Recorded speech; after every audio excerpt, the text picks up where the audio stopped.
tally. I'm asking you what you... I sent her money, she sent me... Just a second. Now it's going to get difficult. This is Judy Justice. Jill Wyatt is suing her ex-boyfriend, John Moore, for the money he spent while she was in jail. Court come to order. All rise. Have a seat, please. Case 3046, Wyatt versus Moore. Thank you. Welcome. Miss Wyatt, how long were you and Mr. Moore in a relationship? We've known each other for about 18 years. Did you ever live together? On a couple of occasions. When was the last time you lived together? January, I believe, 2022. Were you living in a house or an apartment? It was a house. Was it a lease? Yes. Was the lease in your name, Mr. Moore's, or both? No. Apparently, it was an arrangement that he had with the person that he gave the money to. There was no paper. We're getting far off the field, but it's getting more interesting. Now, Mr. Moore, Miss Wyatt, although I believe she probably has a good memory of this, I have just a sense that she's reluctant to give me information about this for whatever reason. In January of 2022, sir, you and the plaintiff were living in a house together. No. When were you living in a house together? We've never had a relationship. We've never lived together. When you say live together, I come over. I got a girlfriend I've been having for the whole time, so I've never lived with her. Do you remember the house she's talking about, yes, sir? Yes, I do. All right. The one she destroyed. I don't want you, just a second. I don't want you to play around with me. Okay, I'm not. Okay. Do you know the house she was talking about when the two of you were together some of the time in a house in January of 2022? That's a yes or a no? Still a no. Okay. So the house that she's talking about, you lived in alone? I lived in with my girlfriend, actually. Oh, just a second. Did Miss Wyatt ever come to stay in that house with you before you had your then current girlfriend? When I first got the apartment, Miss Wyatt was going to come. She didn't get along with the lady upstairs.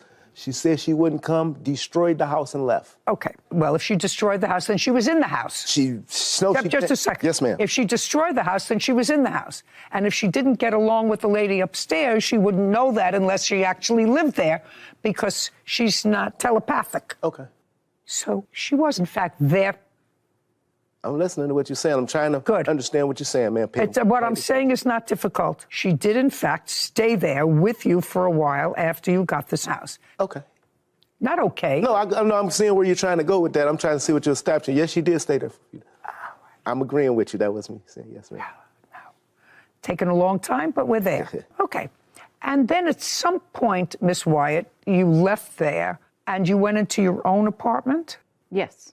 Okay, and where is your apartment? I moved into a trailer. That you were renting? Yes. I just want to know. I'm getting ahead of myself, but that's the trailer that he was supposed to pay rent on and utilities on when you went to jail? Yes, ma'am. So from 2020 until the time you went to jail for, what, 18 months?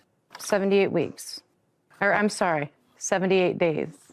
What did you go to jail for? In 2018, I received a, I'm sorry. Just a second.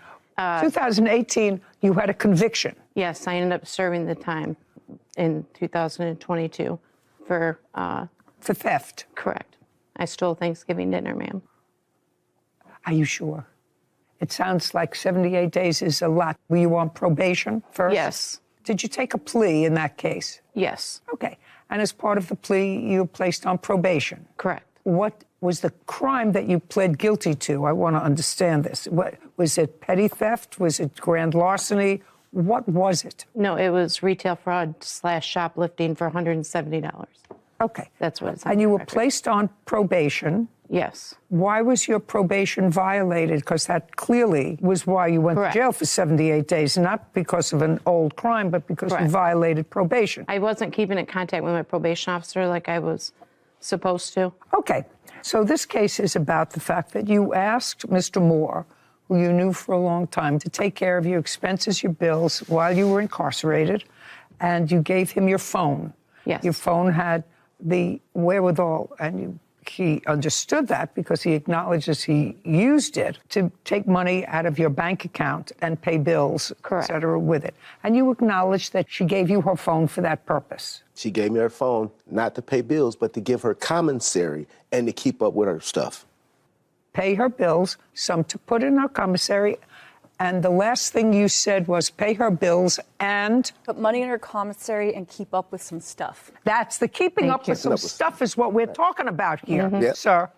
Keeping up with what stuff? Phone bill, Just a second. Go ahead. Now it's going to get difficult. Okay, I'm Do listening. you understand? I know you are, sir.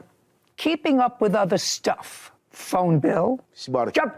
I'm sorry, I'll wait till you What ask the else? question. Phone bill? She ended up buying a computer at that time. No, I'm asking you. So, no, I'm telling you, that came off the monies that was there. She was incarcerated. So as a lot of things just come off the phone as a bill, like No, I'm asking you what you were supposed to take care of. It was never etched out. And what I'm saying is she wanted me to stay at her house while she was gone. And that was a means for her to keep in touch with me or keep in contact. Okay, no. That's something that I didn't get out of this. So she wanted you to stay in her trailer, because she was living in a trailer at the time while she was incarcerated. Yep. Where had you been living? At my house. That's where I currently live now, with my girlfriend. With your girlfriend. She wanted you to stay in her trailer? Yeah.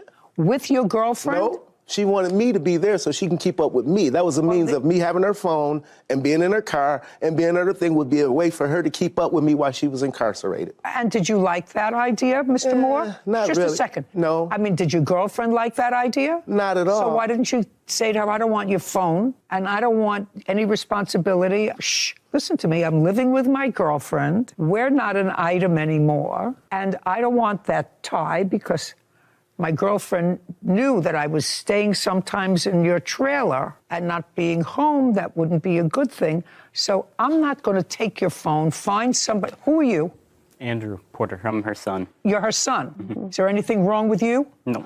Do you talk to your mother? Yeah. Yes. Do you work? Yes. Yeah. So your mother could have given you her phone and said, pay the bills.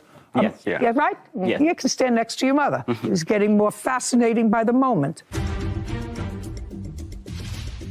Jill Wyatt claims her ex-boyfriend, John Moore, misused money she gave him while she was in jail.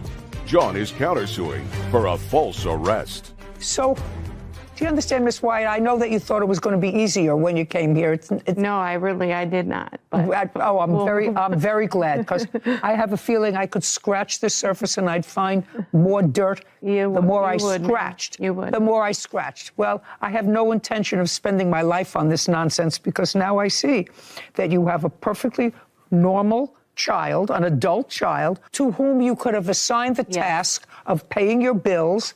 And I assume that you trusted him more than you trusted this guy, who seems to have a girlfriend, but then, it can be convenient. He can go here. It's never painted that way when it's in the midst of things, but he... Yeah, I also work out of state. What? I work out of state. I'm like a field engineer, so I'm only in Michigan maybe a couple weeks at a time. That's okay. I mean, Paying your bills doesn't mean that you have to be in Michigan. You can pay your bills, and you could have done all of those things, except anyway, this is your case. You allege that Mr. Moore took money out of your account, a couple of $1,000. $781 of that he gave to me while I was in jail, but the remainder he can't account for anything that he did. So somebody did put in your commissary? Yes. Yes. Okay, he said he also sent you, there was $600 in the account when he gave the phone back to you. Was there $600 in the account when you were released from jail? The date of that? What's the date of it, sir? She asked the question, but the answer did I give it to her? I don't have it. I didn't know I was going to come to court, so I didn't. But if I look at my phone, I'm quite sure, because all our transactions were via Cash App. What do you mean you didn't know you were coming to court? Where did you think you were coming today? When we were in this situation, never did I think we would be sued. Oh. So I wasn't keeping tally. But now you know you're coming to court, so it would seem to me if there's an allegation in your answer that I returned the phone to her, there was still $600 in the account, at least I would have that document. Give me a second, I can get right to it. I can give you a second.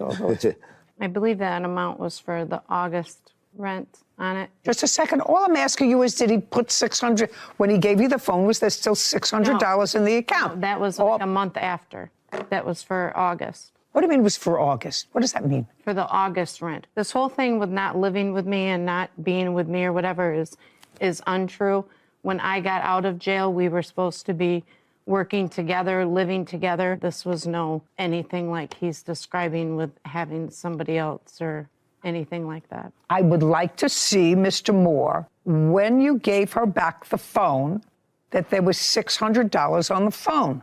It's her phone. I'm not Just sure. Just a second. I'm saying I don't have evidence of her phone. Okay, now. But I gave, if you asked her, she'll tell you I gave her $600.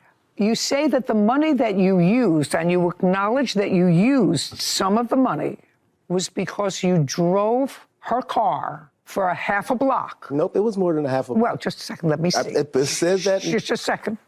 I drove her car 1 block to my job.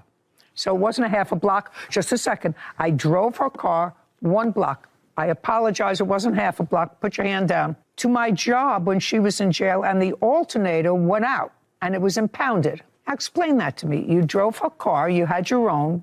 For some reason, you drove hers. Why don't you give me a 1 sentence as to why you drove hers? 1 sentence. 1 sentence. On my truck, I had my equipment, my lawn equipment, and I was just going 1 block away, so I didn't want to have to turn it around.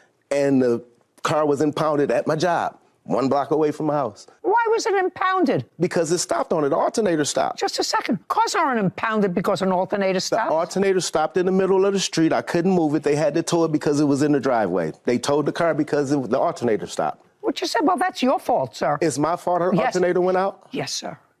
It's your fault that the car was impounded. I'm listening. No, I'm really trying to understand. I want you to listen. Yes, it's your fault. And I don't know what other nonsense there is here, but if Sarah was driving her car and it stopped running because the alternator went out, I'm going to take a guess and I'm going to say, Sarah, what would you do if your car stopped running in a driveway, blocking the driveway? What would you do? Call AAA. Call AAA. Call a tow truck. And you would call a tow truck and ask the tow truck to take it to a auto repair shop. To an auto repair shop. Your first clue would not be just to leave the truck there and say, send it to impound. No, it happened. Just a second. Mr. Moore, please try not to test yourself on the dumb scale. Nobody who's responsible because a car breaks down leaves it in the middle of the road to be impounded. That doesn't make sense. It's illogical. Second thing I'm concerned about is when your car is impounded, in order to get it out of impound, which you say that you did, you have to show proof of title. Yes. Yes. Now, how did you get proof of title? Because I had the title. Just a second. I hear the wheels. I hear. You had the title because? I had access to her house. Well, the title is in her name. Right. They wouldn't give you the car. You're not her. I mean, I would look at you and I say, not even close. Unless she gave you authorization in writing to get the car out for her, no impound service is going to let you take her car because anybody can pick up a title and say, I want that car out. Do you understand? Yes, ma'am. Okay. So you want to try that again with me? Here's my question. I end up getting a... No, just a second. Okay. I want you to tell me where it was impounded.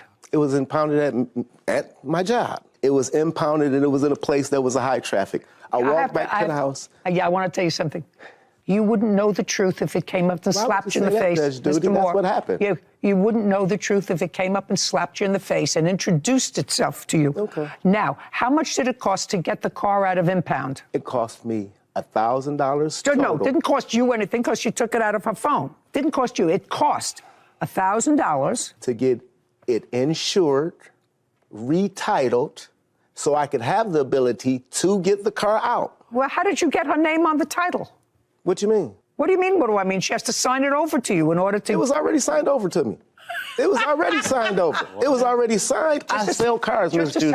You don't sell cars. You just told me that your car broke down on the way to your place of business. Yes, to my job. On your job, and your job is not an auto mechanic. or salesman for a car service, which is what you told me. I sell cars, Miss Judy. That's why the title was turned over to me, signed over, and I managed to get the car titled in my name. You want to try this on for me? Judge Judy, I'm sorry, I didn't mean to disturb you, but I was in a situation where it was impounded. They were charging $30 every single day, and she would have lost her car. So just say you. Just a second. No, I didn't. Just a second. I didn't forge anything. Well, you had to have forged something, sir, because if it was in impound, and what you're saying is they were charging $30 a day, she was going to lose her car. Your next statement was, because you keep digging that hole a little deeper and a little deeper, you couldn't get it out because the car was in her name, not yours, but you had the title because you had access to the trailer, which is what she's suggesting, and you went and forged her signature, got a new title, got insurance, and the car was clearly towed, but you got it out of impound, that's what you said, with a new title in your name and insurance, also, I assume, in your name. Yes, ma'am. What did you do with the car? Gave it back to her when she got out. Just a second. You gave it back to her. Did you sign over the title? Yes. Shh. Jill Wyatt has accused her ex-boyfriend, John Moore, of stealing her money while she was in jail. John is countersuing, claiming Jill had him falsely arrested. Now, did you sign over the title to her? I signed over everything to her because she sold the car since then. Oh, did you sell the car? Since all this? Yes. Yes, ma'am. But I'm what? He's what? I had to go through police department and the sheriff's department and threaten him in order to get my title back. He would not give me back my title. Not at all. Do you have any truth. proof of that? Any proof of? That you had to go through the police department, sheriff's department, or anything else in order to get your title back? Do you have any proof of that at all? I don't have any proof of that, ma'am. Okay.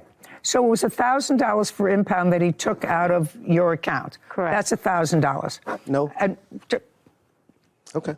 did you take out $1,000 from her account to get it out of impound? Well, you just said. Show me that you paid $1,000 to get it out of impound. I can't show it to you because all the paperwork was in the car. Did you pay impound by credit card or I paid cash? it by cash. Cash. Then you would have taken cash out I had from. a job, Judge Judy. I made You're so full of baloney, sir. I did have a job, Judge Judy. You're so How's that full of baloney. Okay, $1,000. Okay. Next, you say in your answer, Mr. Moore, that you paid for it. You paid for it out of her money. You say in your answer you paid for it out of her money. Judy, that's kind of going back and forth. Listen. We've split money back and forth. If I give you a copy of our Cash App, it's the exact same money back and forth over the last couple of years. I sent her money, she sent me. Just a second. So, why would she do that, sir, if you have a girlfriend? I'm Why would you do monogamously that if you- challenged. Shh, listen. Why would you do that back and forth if what you said to me earlier was, I don't know what she's talking about. I live with my girlfriend in the same place as I'm living now. Now let's move on to, so far I have $1,000. And I really, Miss Wyatt, don't understand anything else. And I'm not spending any more time with your case. That's the person who should have been taking care of your business, Yes. not this nonsense. Yes. Not this nonsense, because I'm I not exactly believe- I sure know whether I'm that. getting the whole story from this side either. All right, now you have a counterclaim. Your counterclaim is for $2,000 for having you falsely arrested. Yes, ma'am. Let us move on with falsely arrested. After she gets out of jail, according to what I read, the two of you are kaput. No. Well, okay, here we go. We're going to go back to your answer and your counterclaim, sir. I'm going to read you what I said. On February 13th, I went out to a few bars to have a good time. Jill was at a different bar, but came and met me where I was at. Upon arrival, you're not paying attention. Yes, I am listening to you. Upon arrival, Jill started to pressure me to leave with her. I reminded her that we were no longer an item, and I didn't want to leave. She was making a scene, so we went outside to finish our conversation. That's your counterclaim. Now, pick it up from there. That's what you wrote. Try to I wasn't remember. going anywhere.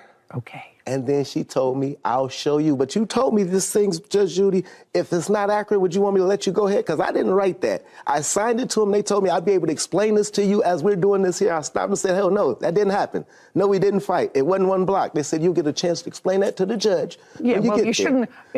shouldn't listen to anybody else. So when you sign a document that says, I Blash we Moore, were idle. being We didn't duly live sworn, deposes and says that this is accurate. We didn't live together. We still knew Would each you other. mind telling me what happened in the bar on February 13th? She told me she was going to get me locked up for domestic violence because I had assaulted her. I had not assaulted her. I told her whatever, and I walked back into the bar, sat down, the police pulled up, and they said, sir, would you come step outside? Excuse me. They said, would you come step outside? I stepped outside. They said, put your hands behind your back. We're locking you up for domestic violence. May I please have a copy of your complaint?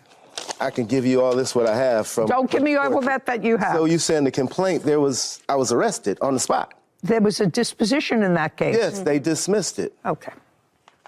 This is all complaint to the disposition.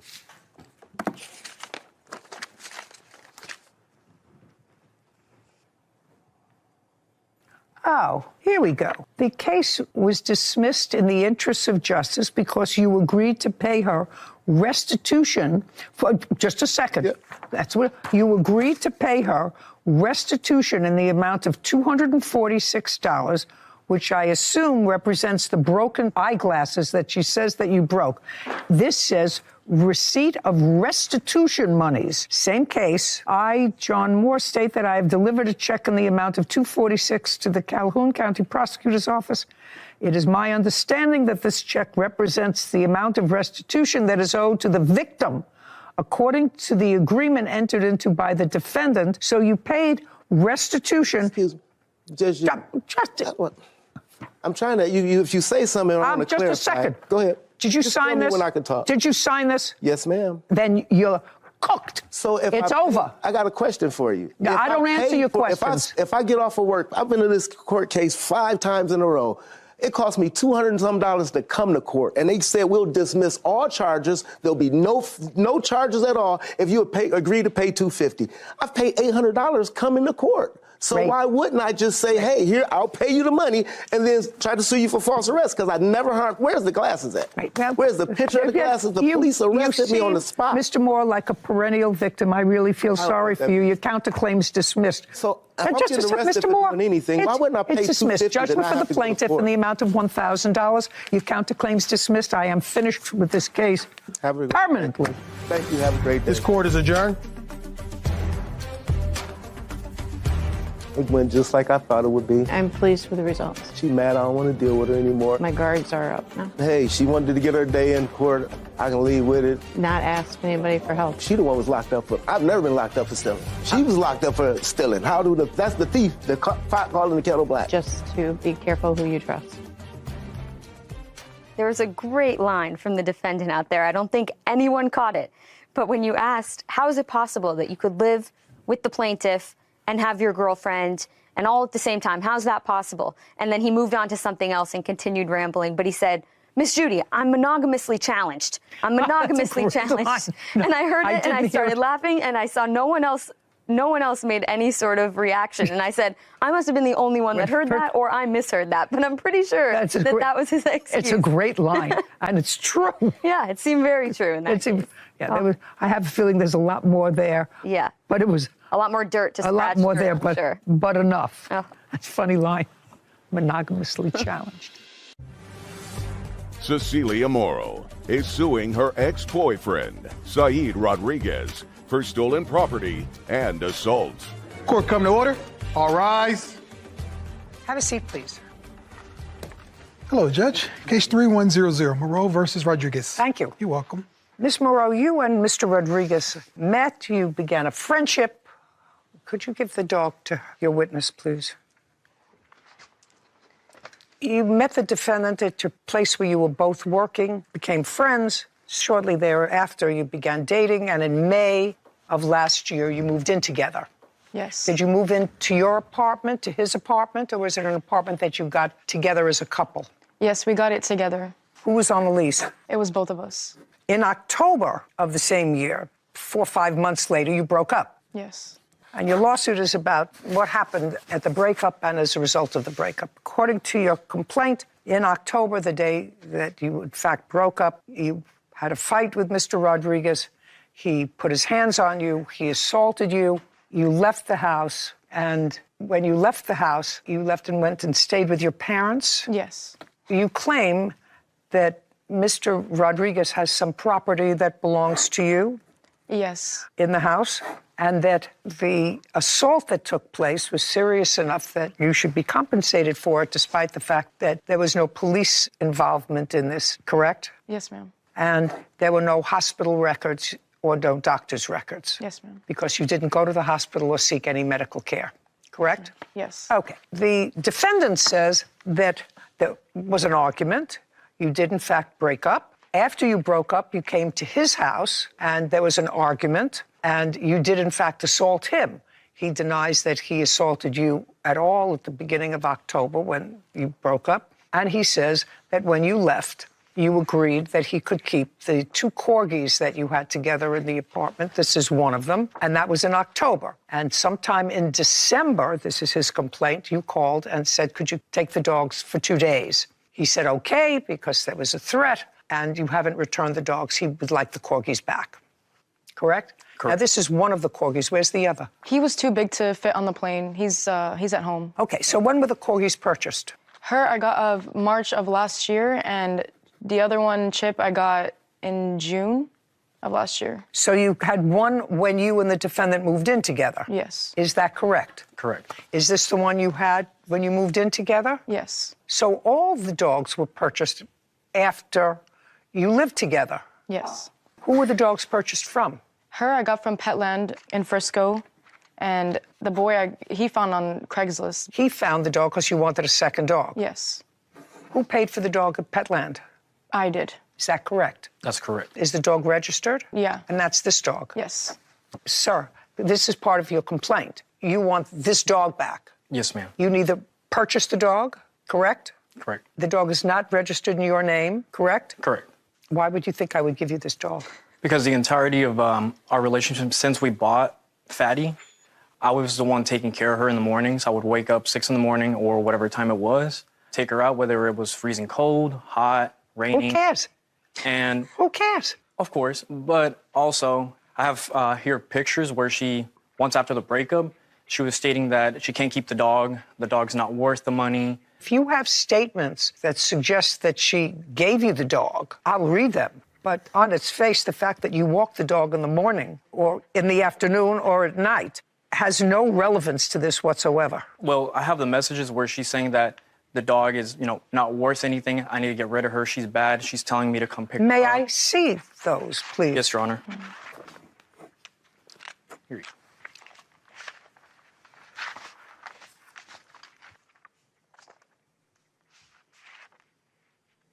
What are you selling? Who's selling something? She is stating that she wants to sell the dog. That Chip? That is the other dog, yeah. Well, one she bought, and it's in her name, so that's definitely hers. And also, That's Fatty, right? Yes. yes. And Chip, sir? So it was about both of them. From the day we broke up, I kept the dogs because she couldn't keep them. She couldn't take care of them. She left them in the cage all day. And I also have evidence where, her family members are throwing cheese at her face, mistreating the dogs. Show me. Dog looks perfectly happy to me.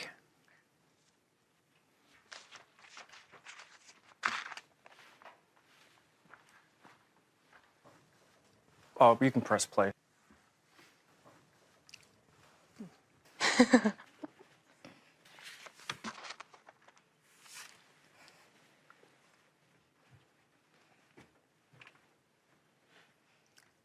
What was that big piece of cheese that was thrown in the dog's eye? That was my dad from TikTok. Who did that to My the dog? dad. What? He has a TikTok account. It's a trend on TikTok to throw it on babies' faces and dogs. That's terrible. It's a trend. It's stupid. Yeah, it's a stupid trend. I didn't partake in it, but Why would I leave this dog in a house with a stupid person who takes out that stupidity on an animal to put a thing up on TikTok? That's absolutely outrageous. we take care of them. They're fine. No, you don't. What's wrong with you? Why would you even think that that's reasonable? Cecilia Morrow has accused her ex-boyfriend, Saeed Rodriguez, of assaulting her and stealing property. Saeed is countersuing for the return of 2 corgis and claims he was the one assaulted. Why did you leave the dogs at his house for 2 months? It wasn't 2 months straight. It was probably like a week or two No, straight. it wasn't a week or two. What do you mean straight? You had a fight in October. Yeah. We were co-parenting, I guess, with the dogs because I was working and so was he. So we couldn't. Are you telling me after you broke up? Yes. How could you be co-parenting with somebody? You mean you would go to his house and get the dogs, or he would bring them to your house? He would come to my house to pick them up and drop them off, and it would same way with. And he would see you.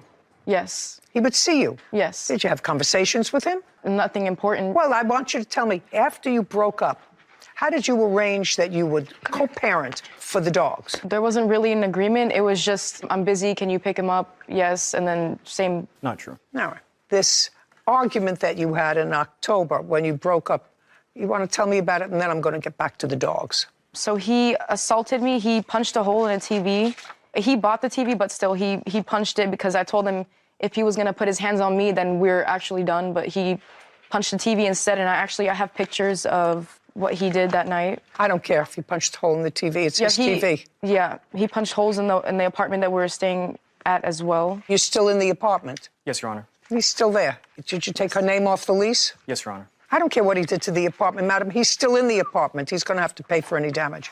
Let's move. You didn't call the police as a result of whatever incident happened in the house. You said he got mad at you, he accused you of cheating. That's what you said in your complaint. He came in, he jumped up on top of the bed, and then he choked you, and then he hit you. You have photographs of that. Yes, I do. I'd like to take a look at them.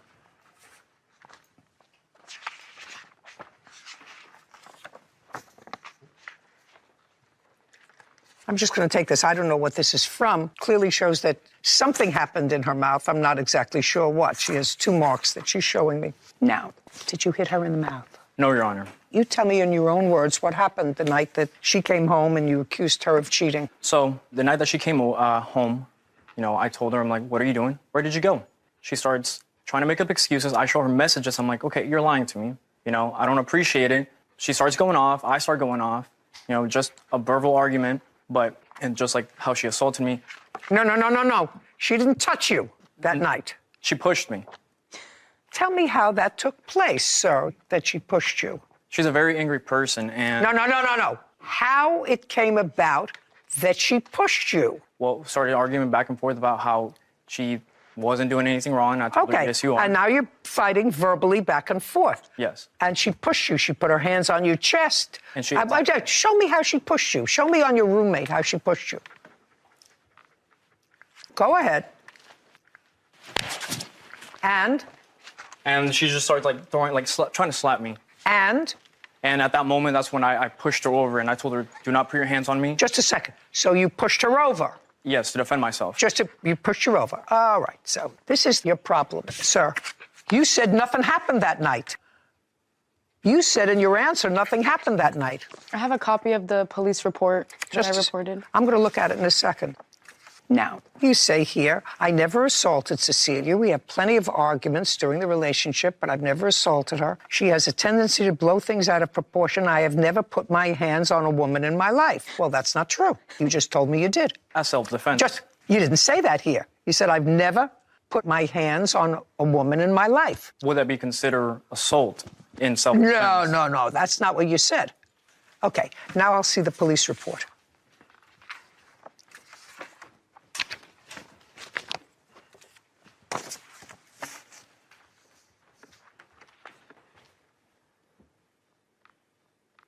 Okay, so what you did is you came home after you were drinking for the night. That's what you told the police, that you had a night of drinking and you had a fight. He wanted to know where you were. She said the argument became physical. The defendant here grabbed her and pinned her onto the bed while he laid on top of her, holding her arms down. Proceeded to take his right hand and bruised and cut her lips. She was dizzy but did not lose consciousness. It was not because of the alcohol she had previously consumed. Cecilia said she eventually left the room and went to sleep. Just a second. So after this incident, when he allegedly hit you, causing this injury to your lip, you went back to living with him? Yes. Yeah? I'm reading this thing, and I said, well, she said she was assaulted. She left. She went home, and she went to live with her parents. But you didn't. You went back to sleep, and then you stayed with him because this incident, the one that you just described to me, happened on September 10th. And you went to the police on October 24th. Yeah. Then there was an incident on October 19th. She said you had another argument, but he did not strike her because she threatened to leave if he did. Instead, he punched holes in the apartment. She decided to leave after that and no longer is living with him. Okay, now, later on in the month, after the 19th, because now I am not considering what happened on September 10th, because you went back to live with him. Between September 10th and October 19th, did you share a bed? That's a question. Yes. Every day? No. 4 days a week? No. 5 days a week? You were living together until the 19th of October. Yes. Where did you live? Well, we had couches as well as a bed, so we weren't always sleeping together. That's not true. You know, I don't believe you.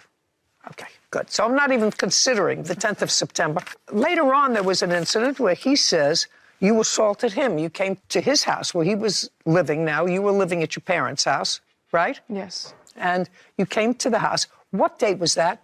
It was like 2 or 3 days after the breakup. Was the breakup in October? Yes, Your Honor. It was October 12th. October 12th. Got it. You tell me what happened on October 12th. Did you go to his house? I can't remember. She was living with me. She was living with you? Until that day, October 12th. I moved out October 31st. I was still living with him on that incident that happened on October 12th. We broke up, and that's when he punched the... I have pictures right here when he punched. I heard punching the hole in the wall. I'm not interested. He still lives there. He's going to have to fix the hole in the wall. No, I'm saying that's why we broke up, because I told him if he put his hands on me, then...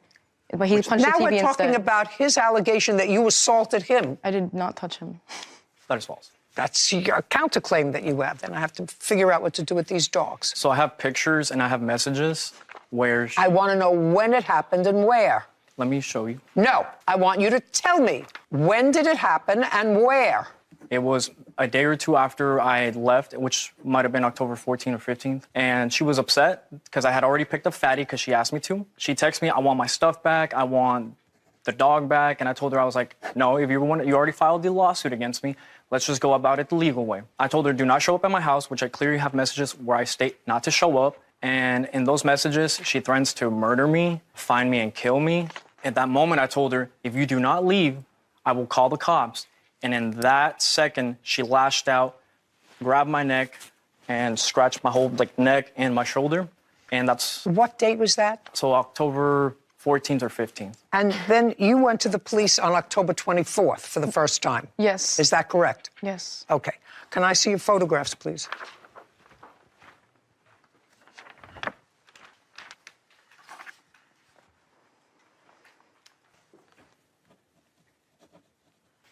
Did you report this to the police? I called the police in the incident. That's why she attacked me. Just a second. Did the police respond? The police did respond. They did not want to take a report. Kevin, would you show this to the plaintiff, please? He pulled a gun out on me, and that's why I brought her as my witness, because she was there and saw everything that happened that night. Cecilia Morrow claims her ex-boyfriend, Saeed Rodriguez, owes for an assault and personal property. Saeed is countersuing for the return of 2 corgis and says he was the one assaulted. Now, did he pull a gun out before this happened? I want you to explain exactly how it happened. The reason I went to his house is because I noticed on my credit card that he spent $600 on a PS5. He's 22, by the way. What is a PS5? A console for gaming with those kids play Fortnite, yeah. Okay, so he spent money from your credit card? Yes. Okay, had you contacted him about it? Yes, Well, you I went? have, yes. Okay. And he took my dog as well, and she is my ESA animal. I can't be separated from her.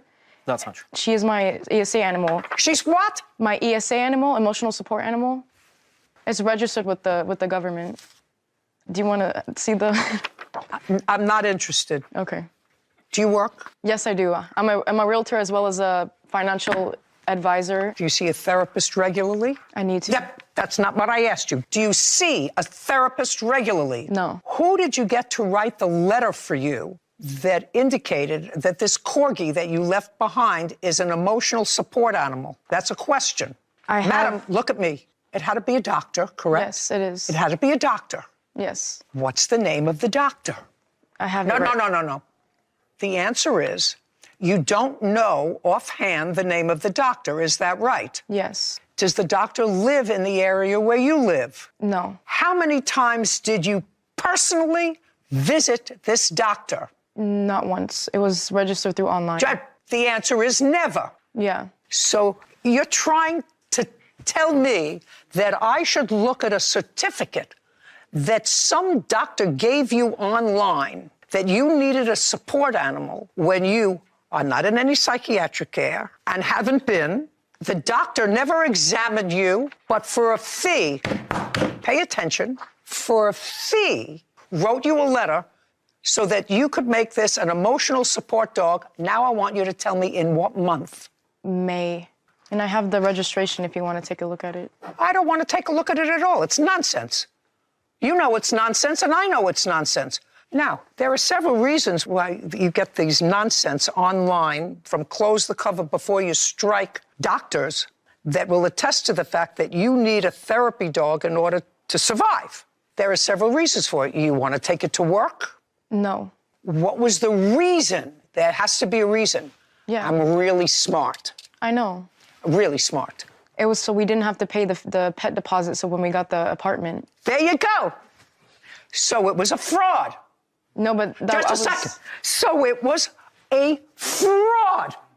So you committed a fraud, so you didn't have to pay a pet deposit for your animals. When I asked you, you want to read me back the answer when I asked her, do you see a psychiatrist? And she said, no, but I need one. And you knew you needed one in May when you had to pay the pet deposit. No, I need You two. two people are really cute. Is that what she said? Yes. Yeah. Okay. Mr. Rodriguez, the plaintiff owns the dog. She owns the dog. She paid for the dog.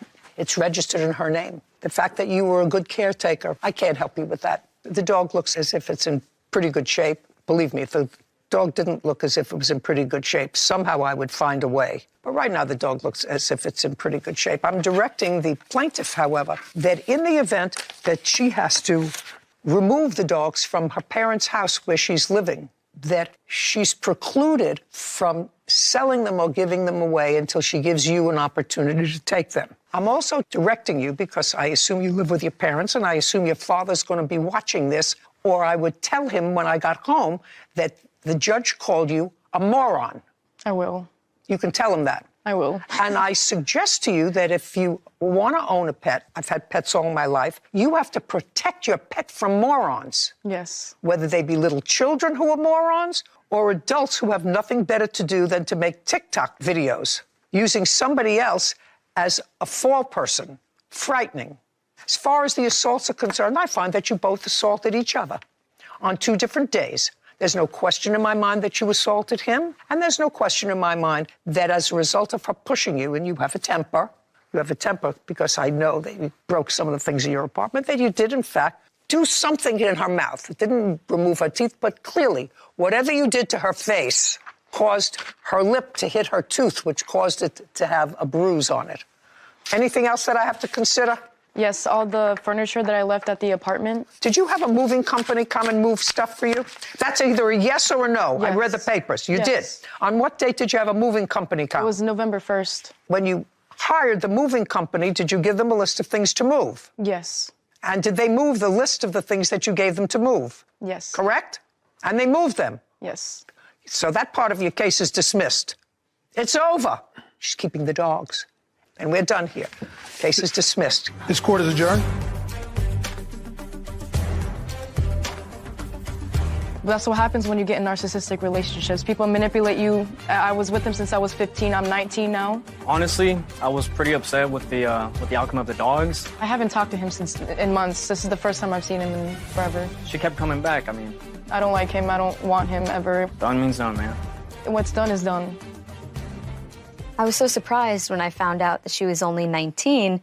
Not a real stable place in your life to be getting a dog, and let alone 2, when you're not settled. You know, I think that's so unfair for dog owners when they're not settled. And, you know, it's just unfortunate. There's an immaturity. I Yeah. think what you're saying to me is there's an immaturity. Problem is when you're immature, you don't realize that it's a mistake because an immature person is making a mature judgment. What I actually found, I mean, it was stupid. It wasn't as if did something horrendous to the dog, but frightened the dog by throwing this square of cheese at its eye. Well, I've seen the trend, and it actually did start on babies, throwing slices of cheese on babies' heads in high chairs. What is happening to the world? Yeah. What's happening Too if much somebody time on thinks their that hands. that's funny Yeah. to startle a baby or to startle a creature in order to make somebody else laugh? Yeah.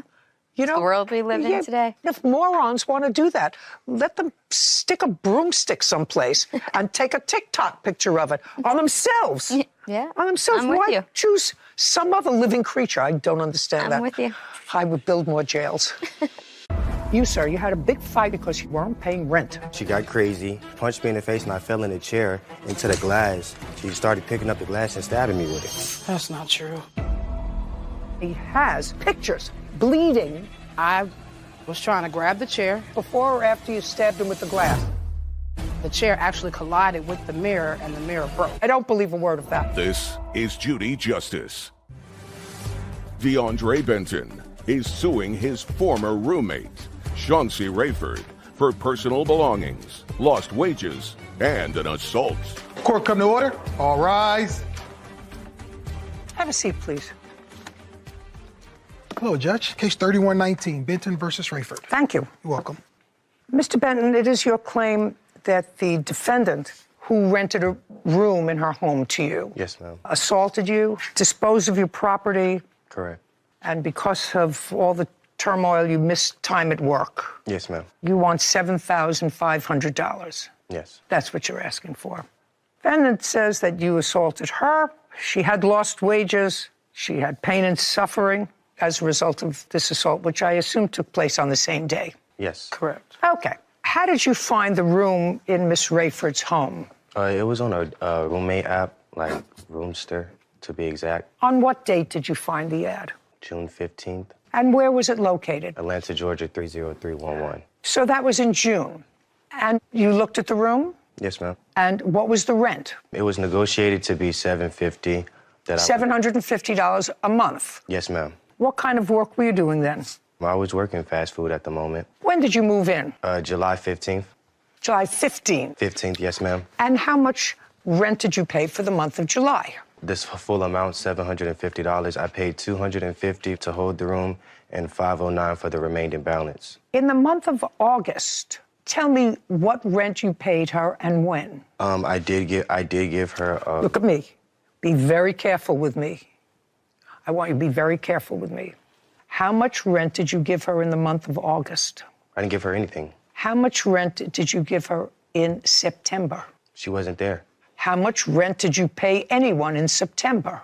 I paid her a portion of the rent. What do you mean a portion of the rent? It was my understanding that you owned this home. Yes, No, Your she Honor. didn't That own is the correct. Just a second. She didn't own the home.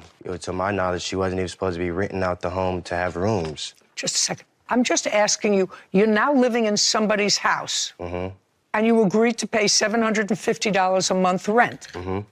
Is a yes. Yes. And you paid no rent Well, that for was the month of August. That was because when I did come into the home on the 31st, I moved in on the 15th like I communicated to you. On the 30th, my belongings was outside the home. I had to sleep outside like an animal. Okay. What about in September? You were still in the home in September. Yeah, I was still in the home in September She going was through the still same in? issue. Just a second. You were it was- still, you're not going to talk over me. You were still in the home in September. Not That's a yes. Yes. You were still in the home in September. And how much rent did you pay in September? I paid her $500 in Just a September. second. In September, you paid her $500. Yes. Okay. October. Nothing was paid. After that, you paid no rent. No. Okay. Where are you living now? I live with a friend now. That's a lie. That's a lie. We just checked. Yeah, I do. Okay. I used Well, just to a second. before I moved. Just a second. Stupid is not here, sir. Pretty aware. of that. Stupid is not here. So now you're a squatter in a place where you're paying no rent and you live with him? No, ma'am. I have my own place. Oh, good. Because he doesn't live with you. He's living in a place where he doesn't pay rent. He moved in and stopped paying. I'm not finished with you either. Do you understand? Yes, I understand what you're saying. Very good. So if you understand, you weren't living outside like an animal, and you've been living for August, September, October, November, December, January and February, 7 months in a place in which you pay no rent. Well, can I ask a question? How am I supposed to pay rent when I had several eviction notices and she wasn't there to show up? Then leave.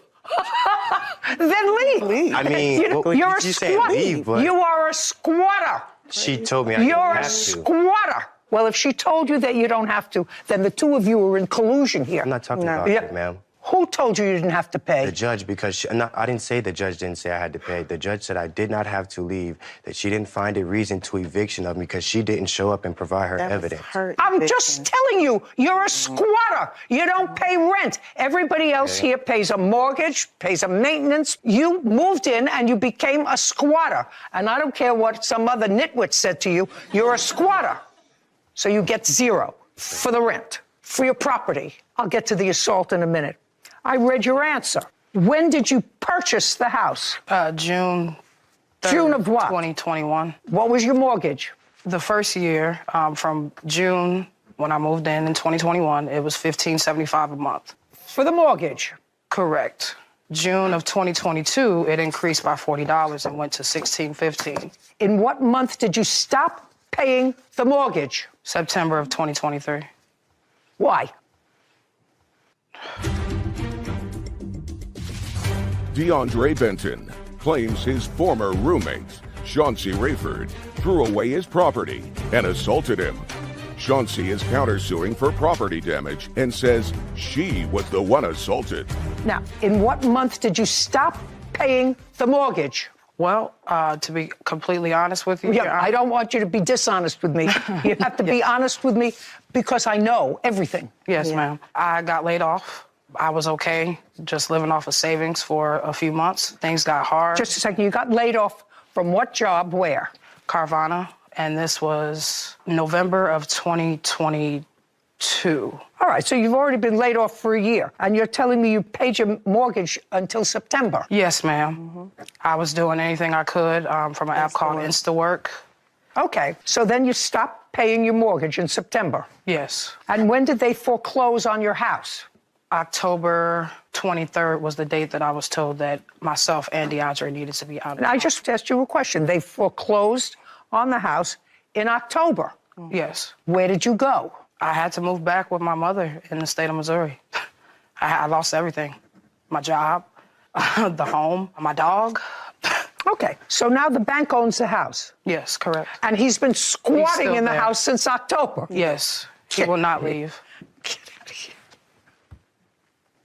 Now, I've listened to what you just said just about the ownership of the house and when she turned it back to the bank. You said in your brief questioning before that she didn't own the house. She was a renter. You know, I wasn't supposed to be there in the first place, and she knew that. I wasn't even aware of that. That's not Oh, just a second. If she owns the house, you can be there.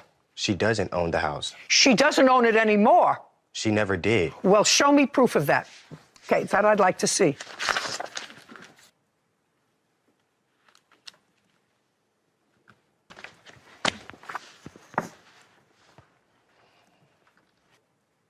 Were you renting with an option to buy? Yes, ma'am, with the option. Oh, I got it now. He's absolutely right. You were not the owner of the house. You were a renter, and you had an option to buy. Correct. And I was going to do so. Judge, I shoulda, woulda, coulda. You two people actually deserve each other. Because what you suggest in your papers is that you ran into hard times and you let the bank take the house. Well, you didn't let the bank do anything because you didn't own the house. You were a renter and you stopped paying rent. Isn't that right? That is correct. Right. So, as far as I'm concerned, you both deserve each other. I don't know who you're not paying rent to. Somebody owns this house. And they've been probably trying to get you out of the house for a very, very long time. The person that owned the home came to the home and said she was already far behind before I even moved in. That's the whole reason why Who I came. cares? What are you doing in a place where you're not paying rent? You're not supposed to be there. You're a squatter. Do I look like a squatter? You are one. You live in a place that's not yours. You're not paying rent. You're a squatter. Yeah, for people that don't try to pay rent. At least I was trying to pay the rent. Every Listen, other time I try to make a baby every once in a while, but I'm 81 years old. It doesn't happen. All right, I want to hear something about this assault that happened when you were both living in this place that belonged to somebody else, and neither one of you was paying rent. She was paying. Who are you? I'm her witness. Were you there when this assault Yes, took place? I was. Okay, then I'll hear you after I hear them. Now, what is the date of this alleged October assault? 10th. October 10th. Yes, ma'am. And you were still living there, not paying rent as of September and October. She was still living there. Yes, ma'am. Tell me what happened. So I came outside out of my room. She was already being aggressive about the non-paying rent. And I've already been trying to be communicative with her. Not I true. said, hey. I don't want to hear you. I'm not speaking, Your Honor. Who is? Me. I'm sorry. Out. Okay. Then you're done. This way. That way. Out. Lord.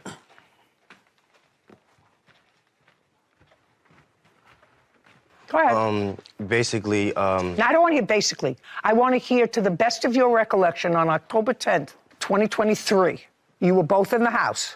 You were in your room. she got crazy. Basically, long story short, she got crazy. I tried to come inside the house and sit in a chair. The lady pulled the chair from me. I have the pictures and everything of it. Pulled the chair from me. Punched Which me. lady? This one right here. Pulled the chair out from under you, tried to sit down. Yes, ma'am. And? Pulled the chair out from me, punched me in the face, and I fell in the chair into the glass. She started picking up the glass and stabbing me with it.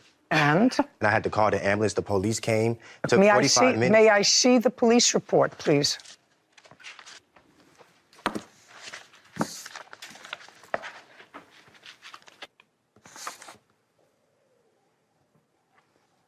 Did you ever speak to the police, Miss Rayford? That day? That day? No, ma'am. I ended up leaving because... Okay, just a second. Don't tell me because. The police have memorialized what they saw on the 10th, and they saw him with multiple wounds on his body. Some were bandaged and some not. You were not in the house. This person, I assume, is your girlfriend. Correct. Okay. So the two of you were in the house. After this incident took place, whatever the incident was, the two of you left. That's correct. He called the police. I'm not sure what he Well, did. you didn't call the police. No, I did not. No. Now, so from you, I would like to see... When you left the house, ran out of the house with your girlfriend, I assume you went right to an emergency room or something as a result of the lacerations that you say you sustained as a result of this fight. So I'd like to see those records. I did not go to seek emergency treatment because I didn't have any insurance. I just bandaged it up myself. Well, where did you run to? To go and get bandage. And when did you come back to the house? I did not. That was my last day. So that was your last day. Okay. That's a lie. So now... She did. I come would back only to the return house. when he was not there to collect my things. Oh, so you did... leave. Just a second. So you did go back. I have a feeling I was right. He would not be there when I would return. I have text messages of me asking my neighbor to let me know when he's not there as well. I have photos. I'm going to look at both your photos, and then you're going to tell me your version of what happened. Yes. Because there's no question that he was injured, because the police memorialized that. I assume he has photographs as well. Now, I want you to tell me your version of what happened. I was working from home. He was already up that morning, and he was the one being loud. He was sitting at my workstation, and I kept asking him politely to move so that I could go ahead and start working. He refused to move. He told me he had a right to sit wherever he wanted to in the home. Now, mind you, he's never... Just a second. Did you pull the chair out from under him? DeAndre Benton has accused his former roommate, Chauncey Rayford, of throwing away his belongings and assaulting him. Chauncey is countersuing, claiming DeAndre damaged property and assaulted her. Okay. Did you pull the chair out from under him? No, he was not sitting at it at that time. I was trying to move myself. He had walked outside the front door, and as he did that, I was trying to grab the chair, and he ran towards it and sat in it. And that's when the chair actually collided with the mirror, and the mirror broke at that point. And then? And then he proceeded to pick up pieces of glass, and I have the photos of my injury right here. That's a lie. I don't want to hear you. He also damaged my work equipment. I had just started that job July 17th. Lost my job on Friday, October 13th, because he damaged my computer. I have a police report that I filed because... I'd like to see it. When I did return to the home, after, stitching myself up. You didn't stitch yourself up. I did go and get bandages. You didn't stitch yourself up. Well, okay. The wrong verbiage. Yeah. This is what I submitted Just a online. second. I asked you for your police report. Yes. Period. Okay. Show it to me. It's right here. This is what I have filed online. After communicating with my job, they told me Just a in order for second. them to... This is on the 12th. You said this happened on the 9th. It did happen on the 9th, Your Honor. And what I did was I was in communication with my employer to see what they felt was best because... What does she do for a living? She was a shift manager. She still work? Yes, she works. Well, why wasn't she paying rent? We don't live together. She had her own place. Interesting. Okay, you wanted to say something to me? Yes, that's actually a lie. As far as me assaulting her, I never once touched this lady. I never once disrespected her. I never once raised a hand at her or tried to, physically harm her. She was very aggressive, very disrespectful. That's not true. Okay, can I see your photographs, please?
This isn't sitting well with me. This was supposed to be easy. I don't have my truck or my money. How does that work? And then I offered to just go down there and get it myself. And then he said that there was no place. I said, okay, but how do I get it home with no place? So this whole time he was kind of dragging me on. And then this is the picture of another truck that he sent me. That's a picture of him. Yeah, he's posing in front of the truck, the second truck he supposedly had bought for me. At the auction, yeah. He just told me he bought the second truck at an auction. There's no indication that that auction house where he said he bought it sold a truck that he said that he bought, either in June or July. Got that right? Yes. Okay, I don't have to waste any more time. You have no paperwork, Mr. McIntosh, that you bought this truck. You have no proof at all that you brought this phantom truck to her house. Why would she be asking for her money back? Because I bought her a truck and I dropped it off in front of her house, left her the paperwork saying what's wrong with the truck and the truck. She says that she didn't want it, so I said my finder's fee was only like $400, and that's $200 for just a bus ticket to get there. She can sell the truck and get her money back. That's what I told her. $2,700, judgment for the plaintiff. Thank you very much. This court is adjourned. I hope this don't affect the relationship with my nieces and nephew. I'm not really here to bad talk to anybody. I just wanted, my money back. I left it there with the papers and the receipts. Right is right, wrong is wrong. She said she didn't want it. I told her she can sell it back, get her money back. I feel like he kind of screwed it up in a way. I just want to be a good uncle all the time.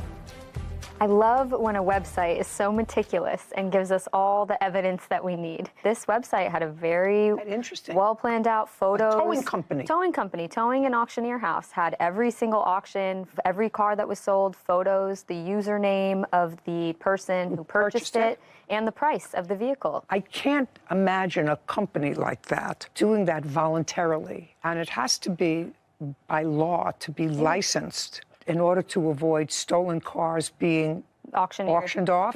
Has to be very smart. Yeah, good way to track the evidence. That was the... Annabelle Barone is suing her ex-boyfriend, Asael Arteaga, for a loan. Court come to order. All rise. Have a seat, please. Hello, Judge. Case number 2060, Baron versus Arteaga. Thank you. You're welcome. Ms. Barone, case is not a very difficult one. You met Mr. Arteaga? Arteaga. Take your hands out of your pockets. At a bar? Yes. When? Back in June of 2021. Did you ever live together? No.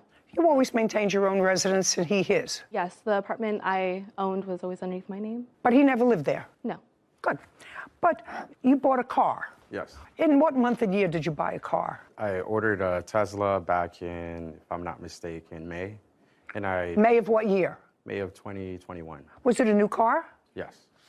Give me a rough number. How much was it? Out the door, 72,000. And what color did you order? Black. This is what the case is about, and it's going to take me very, very little time to resolve the case. You ordered the $72,000 car in black, and because of whatever strange reason, you wanted the car wrapped. Now, I think most people know what that means, and I think I know what that means. That means you take a perfectly good car and you put a different finish on it. Is that what it means? Yes. You buy a car that has a nice shiny finish and looks clean, and then you put something on it that, I don't know, looks like it's been sitting out under a volcano. I guess you could say that. What? I guess you could say that. I just did.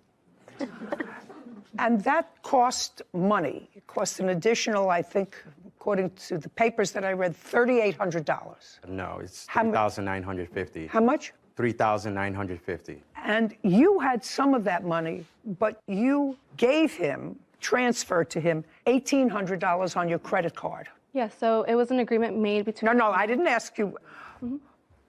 I didn't. You transferred to him $1,800 towards this wrap on his car. I made the payment for him. You made the payment for him on a credit card? Yes. And according to you, your arrangement was that he would pay you back monthly $100. Correct. You don't dispute that. She offered. Yeah, she offered. And you did, in fact, on 3 separate months, pay her back $100. Yes. And that means that in your view, it was a loan. Well, it was more of a gift. Well, then why would you pay her back $100 a month, Mr. Artiega? Because our finances are much different. She What do you knew mean that you- I was getting a car. I ordered a car, so it was a gift for me. Because she already knew that I was looking for a PPF, which is a paint protection film. So I'm more... Listen to me. Yeah. You're not answering my question. You're doing a dance around my question. If it was a gift to you, this $1,800 towards the wrap for your car, why did you pay her back $300? To help her out. Yeah. And then you stopped, because that sounds ridiculous. You still have the Tesla? I still do. Yes. You making payments on it? Yes, ma'am. Good. What kind of work do you do? I'm an electrical superintendent. Expensive car. Indeed it is. You're a single guy? Yes. That's what single guys do with their money. Tell me why you stopped paying her back, Mr. Artiega. Things got sour very quick. So things got sour with the relationship? Yes. Okay. And is that when you stopped paying her? Yes. Good. Judgment for the plaintiff in the amount of $1,500 is what he owes you for the balance of the loan. Thank you. We're done. This court is adjourned. We broke up. It was a nasty breakup. There was bad feelings and tensions between the both of us. It was a bad breakup, yes, but there's a lot more details to it. It was just out of pettiness at the end of the day. Because she caused a lot of rift. I'm just not going to loan out money to just anyone from here on out. I'm glad it's over. And I'm really happy I get my $1,500 back. Now that we've been here for a little while and I've been learning from you and all these cases that we've seen, still, rule number 1, never give a boyfriend money and expect to ever see it again. You will never see it again. It gets messy, it gets entangled, and we see it time and time again. So it's just hits even harder at home. Have you noticed, Sarah, that it's probably 80-20 that women give money to boyfriends? At least what we've seen here, yes. You know, and if this is a microcosm of the world, and I don't know what that is, I haven't been able to figure it out. I've been doing this kind of business for 30 years, and I can't figure out why. Perfectly lovely young woman, guy's buying a $72,000 car and says, hey, babe, I'm short $1,800. Well, if you're short $1,800, buy a cheaper car. Yeah. You know, there are cars that cost less than $72,000. Anyway. But women should be smarter and not agree to do smarter. that. They ought to make mandatory watching these cases as part of a growing up process. A lot of great life lessons, for sure. Case 2073, Joseph versus Williams. All parties, please step forward. Donnell Joseph is suing his niece, Tina Williams, and his sister, Martha Williams, for personal property. Mr. Joseph, these two ladies are your half-sisters? My half-sister and her daughter, my niece. So, what's your first name? Martha Williams. Martha is your half-sister. Yes. And your first name? Tina. Tina is your niece. Yes. And you and Martha have the same mother. Yes. Your mother had a house. The house was in her name. Your mother passed away in the early 70s. Yes. At that time, she was married to your father, not your father, correct? No. And your father lived in the house until he died. Yes. And he died in what year? 2018. Somehow the house, which had been in your mother's name, never went through a probate process. So as far as the law was concerned, the house remained in her name. It never went to her surviving spouse or her children when she passed away in the early 70s. What I'm reading is when your father passed away in 2018, the house sort of remained vacant for a while. For how long? Since he passed away. So nobody's lived there? Correct. And you knew your father passed away, I assume? Yes. And you knew your mother passed away? Yes. And after your mother passed away, she passed away in 1971 and 1972? Did you ever visit with your father in that house? I visited with my father. I lived in the house. From when to when? Well, I lived in the house 1963 until like 72, and I started moving out. But I would still go back to the house because it's my family home. I want to know the last time, Mr. Joseph, you lived in the house. 1993. So, almost 30 years ago. And where have you been the last 30 years? I've been in New York.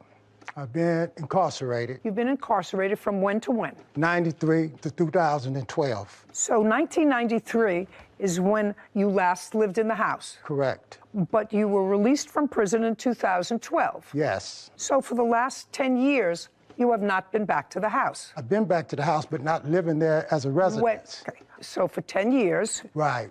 As an adult, how old are you? I'm 64. As an adult, from age 54 to 64, you had access to the house, visited your father in the house. Right. Not before then. Right. Okay, and you haven't lived there full-time in decades. Correct.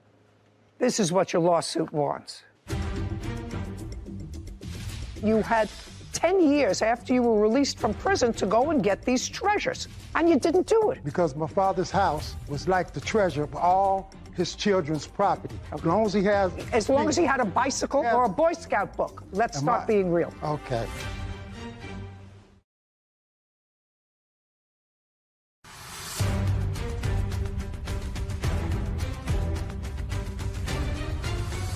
Donnell Joseph claims his niece, Tina Williams, and his sister, Martha Williams, threw away his personal belongings.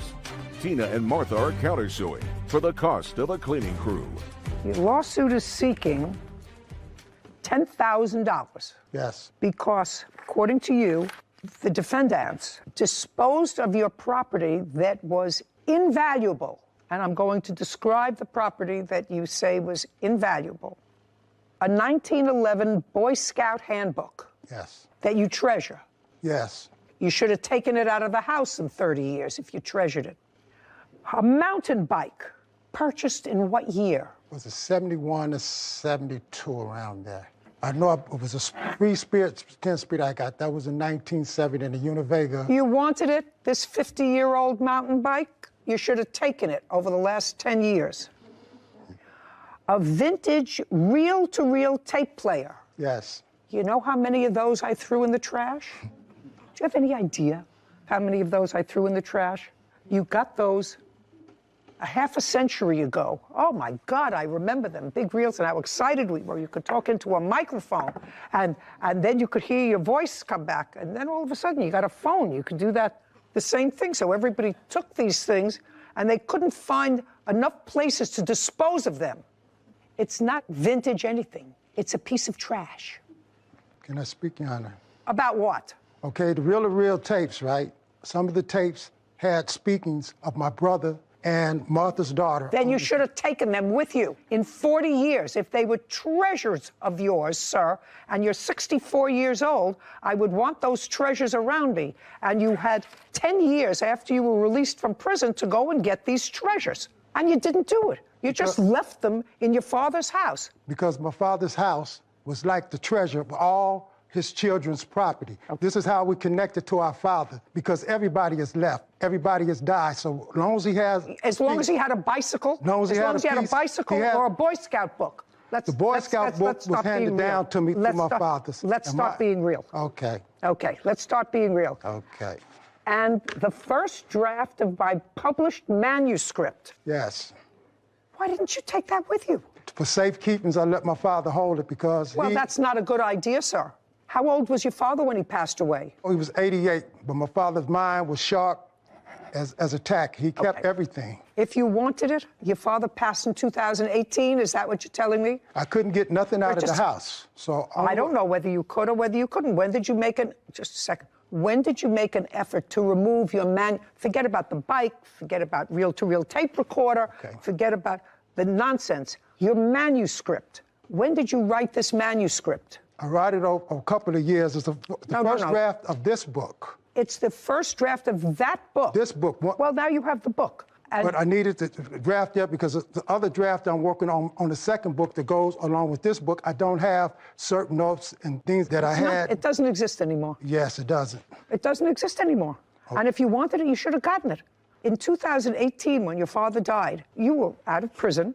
Where were you living? I was living in New York. And where did your father live? He lived in Los Angeles. Between 2012 and 2018, how many trips did you make to visit with your father? About 3. And when did you publish that book? 2015. So you published that book during your father's lifetime? Yes. And if you needed the manuscript, you came to visit your father. A manuscript, it's this big. That's how big a manuscript is. Yes. Where were you living in New York? In Albany.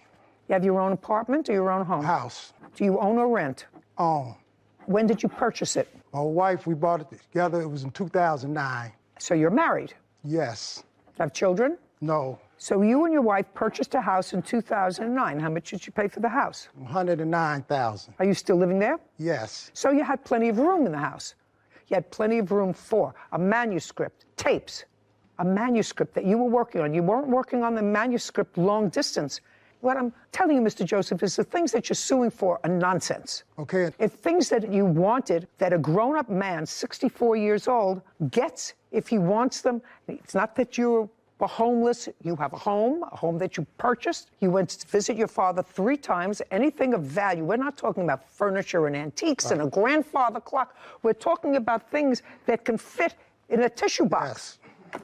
You put them in your suitcase and take them with you if they're valuable. I couldn't visit California before that because of the conditions of my parole. So the times that I could go, I can go out there, and I had to have... You told me you went out there 3 times. Yes. When your father was alive. When I had permission to go. So I couldn't, after my father passed away, I couldn't go in the house because that would violate the probate thing. So I had permission to go into the house. You're not understanding me, Mr. Joseph. Okay. You're not understanding me. You went there 3 times after you were out of prison, after you had a home, after you were married. When you went there with a suitcase, don't tell me violating your parole unless you told me that. And in the suitcase should have been, when you returned from California to New York, small things of value that you say were invaluable to you, including a manuscript. Forget the bicycle. Forget the tape-to-tape reel recorder. The tapes that you say were precious to you, if they belong to you, put them in a suitcase. So there's a lot more about this that I don't quite understand. There's a lot about this that I don't quite understand. When your father passed away, who got the house? The house is... Your father passed away. What happened to the house? The house is still in probate. Oh, So during the probate thing, I had to have permission to take anything out of the house. Forget, I'm telling you, I've answered your lawsuit, sir. Okay. I've answered your lawsuit. Thank you. That you're a 64-year-old man, and if something that could fit in a tissue box was that precious to you when you visited your father and you had a home, you would have taken it with you when you left. Certain things I couldn't take. This is not a tea dance. The property has lost this, but I lost a sister in this process. He said he was... And it makes no difference of how this goes. I lost a sister. This isn't the probate court. So I would suggest that you all take a deep breath and say, whatever it is, let it be finished.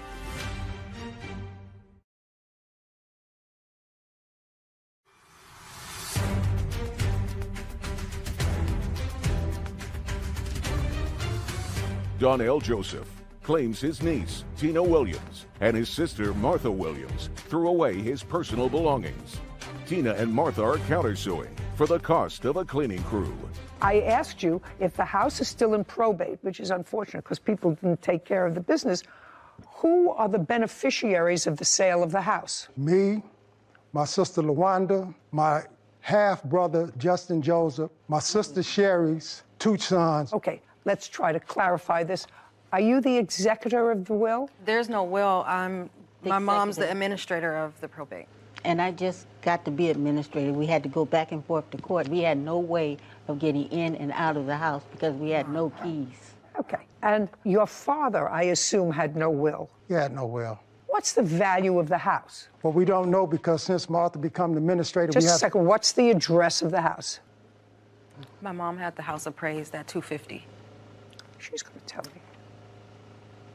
So the off-market says it's approximating $464,000. It's a 3-bed, 1-bath, 858 square feet. And the estimate? The range is between 400 and 515. Ooh, well, the family has a valuable asset that has yet to be divided after all this time. It's a good lesson for everybody out there. Make a will.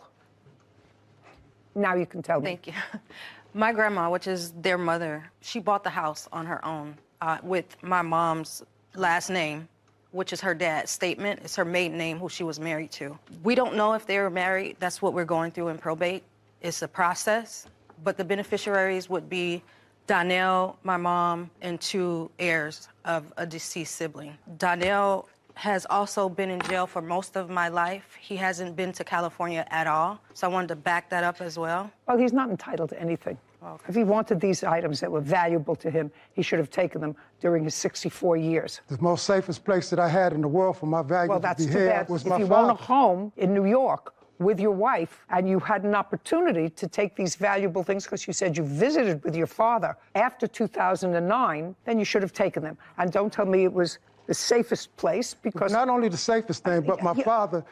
He lost 2 sons. The only thing that he had in his house is the things that was left over from his children. And to take anything that was of value away from his children would have hurt my father. So the safest place for all our property. Mr. Joseph, you don't think you're going to prison hurt your father? Yes. Okay. That's why I changed my life around. Let's get real. Okay. You're not getting any money here. Okay. You're going to wait for probate. And in the probate procedure, which hopefully won't take forever, but it clearly can because people are irresponsible and don't create a will, it is likely that you will have part of the proceeds of this house. Likely. Only because if your mother passed away and if she was in fact married to your father or lived with him at that time in California, if there was a common law relationship and they did have children together, then you as a offspring would be entitled, if there was no will, to part of the proceeds of this house. Yes. When she bought the house, she bought it as a married woman. So once she didn't buy it as a single property. That's something, Mr. Joseph, you don't have to convince me of. You have to convince the probate judge of. Okay. You also have a counterclaim that's ridiculous, and I'm not entertaining it. It's really just stupid. Stay with probate.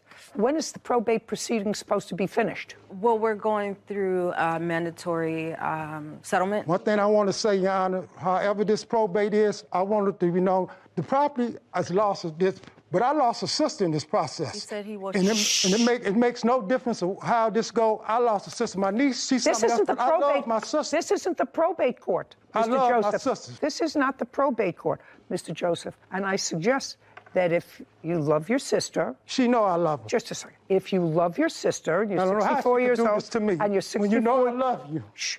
Mr. Joseph. Mr. Joseph. Yes. I know you can get emotional in situations where family is involved, and your sister clearly is sick because she's using oxygen.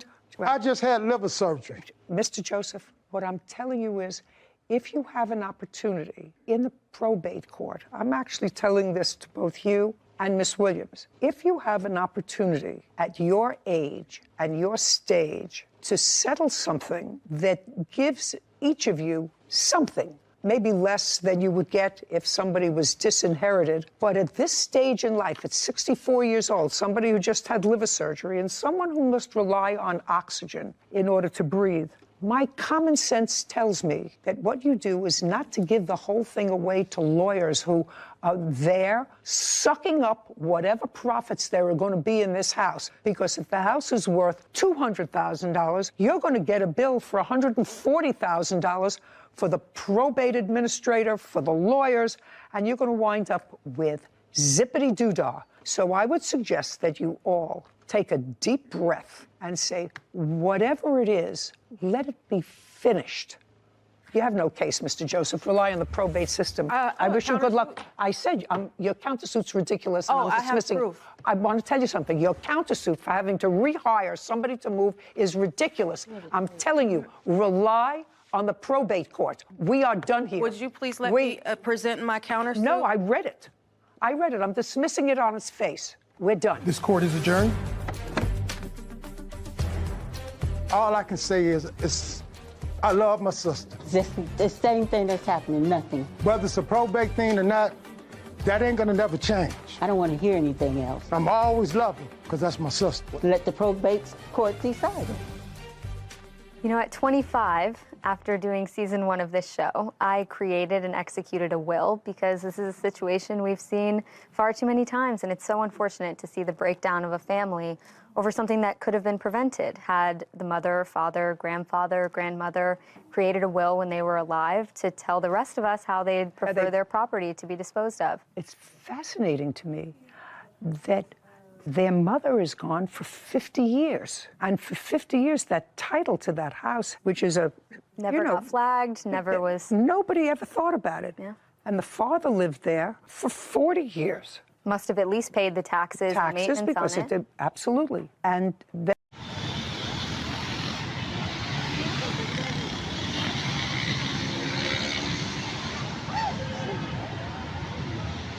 Mm.